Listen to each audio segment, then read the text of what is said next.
Assalamualaikum warahmatullahi wabarakatuh. Perkenalkan, nama saya Adam Sofa dari kelas TO 6A. Pada kesempatan kali ini saya akan mempresentasikan tugas kami ataupun kelompok kami dari mata kuliah praktikum SCADA. Untuk tambahan mungkin mohon maaf karena adanya gangguan audio dari luar lingkungan. Mohon maaf. Mari kita mulai.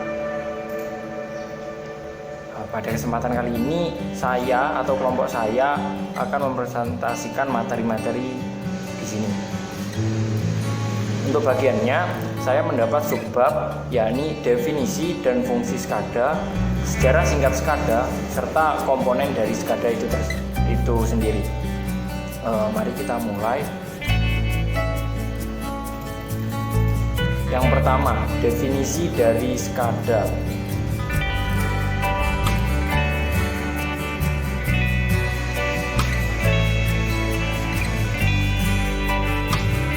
Di sini definisi dan fungsi SCADA. SCADA merupakan sebuah sistem yang mengumpulkan informasi atau data-data dari lapangan dan kemudian mengirimkannya ke sebuah komputer pusat yang akan mengatur dan mengontrol data-data tersebut. Jadi di sini sudah terdapat definisi dari SCADA tersebut. Kemudian ada pun kepanjangan dari SCADA, yakni S supervisory, C control, A N DA data acquisition ataupun pengumpulan.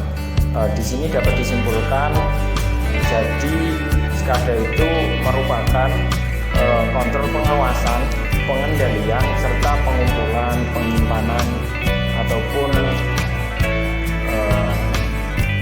transfer data.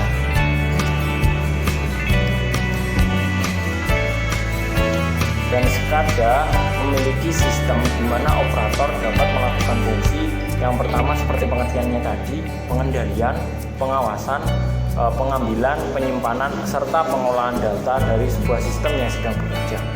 Dan secara teknisnya, SCADA dapat mengumpulkan informasi dari data-data di lapangan, kemudian mengirimkannya ke sebuah komputer pusat yang akan mengatur dan mengendalikan data-data tersebut. Dan SCADA biasanya digunakan oleh industri sebagai prosesnya.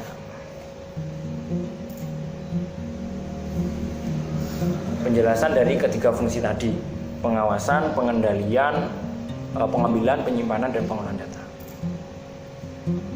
Pengawasan untuk pengamatan dan analisis data. Untuk pengendalian, untuk mengoreksi koreksi error, serta komunikasinya. Sehingga SCADA mampu melakukan hal-hal berikut. Yang pertama, mengakses pengukuran kuantitatif, jumlah sebanyak N, dan proses-proses yang penting secara langsung saat itu maupun sepanjang waktu. Dan yang kedua, mendeteksi dan memperbaiki kesalahan. Dan yang ketiga, mengendalikan proses-proses yang lebih besar dan kompleks. Untuk selanjutnya, yakni masuk ke sejarah dari perkembangan SCADA itu sendiri. Yang pertama, pada generasi pertama itu terjadi pada tahun sekitar 1784, dan revolusi pertama ini masih menggunakan tenaga manusia yang dikonversi menjadi gerak atau biasa kita sebut manual system seperti ini. Selanjutnya, pada perkembangan revolusi kedua dari industri SCADA terjadi pada tahun 1900 hingga sekitar 2000. Di sini sudah mulai menggunakan energi listrik, dan penggunaan pertama PLC yakni pada revolusi kedua SCADA ini terjadi pada tahun 1969. Selanjutnya, revolusi ketiga dari SCADA pada tahun 2000 hingga 2010.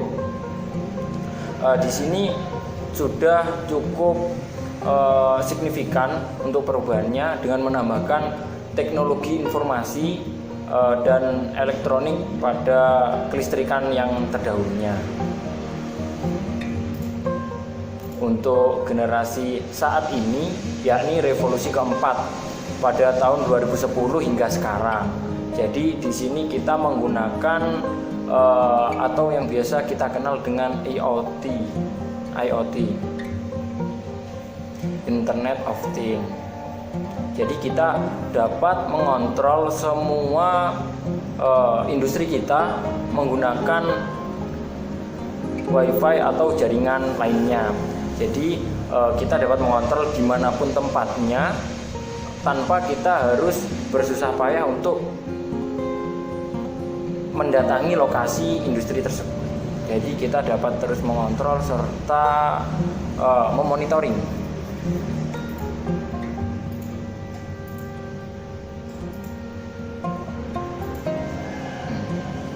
Ini untuk SCADA yang primitif ataupun revolusi pertama, dapat dikatakan revolusi awal seperti ini. Jadi SCADA-nya masih manual teman-teman, dan cukup besar bagian kontrolnya, dan harus ada orang yang menunggu untuk mengontrolnya.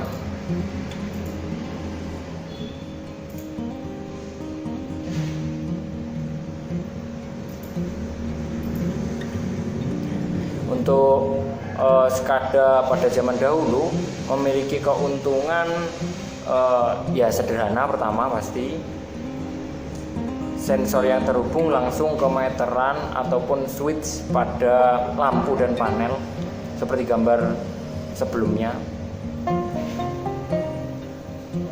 Kemudian mudah dan murah untuk menambahkan komponen-komponennya karena sederhana masih ya. Namun memiliki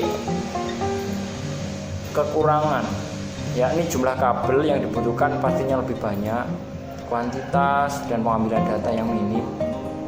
Ini pengaturan ulang, simulasi, menggunakan data secara real time menjadi tidak mungkin karena harus pada tempatnya. Penyimpanan data minimal dan sulit untuk dikelola, tidak ada tombol darurat.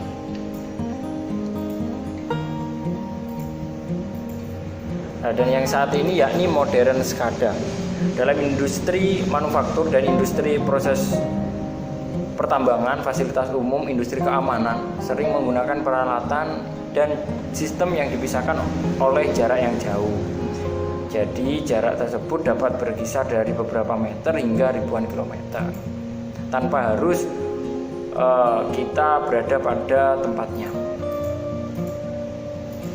Ini teman-teman.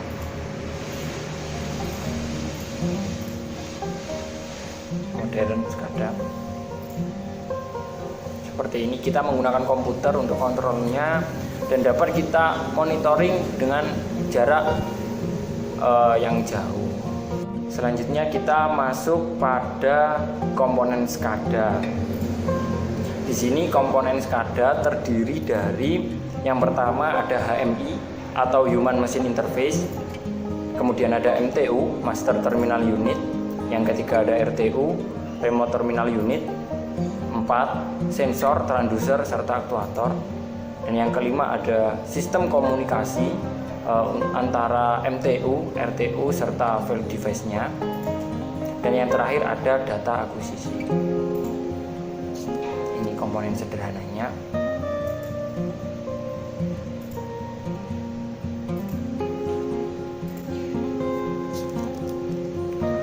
Jadi mungkin cukup sekian presentasi dari saya.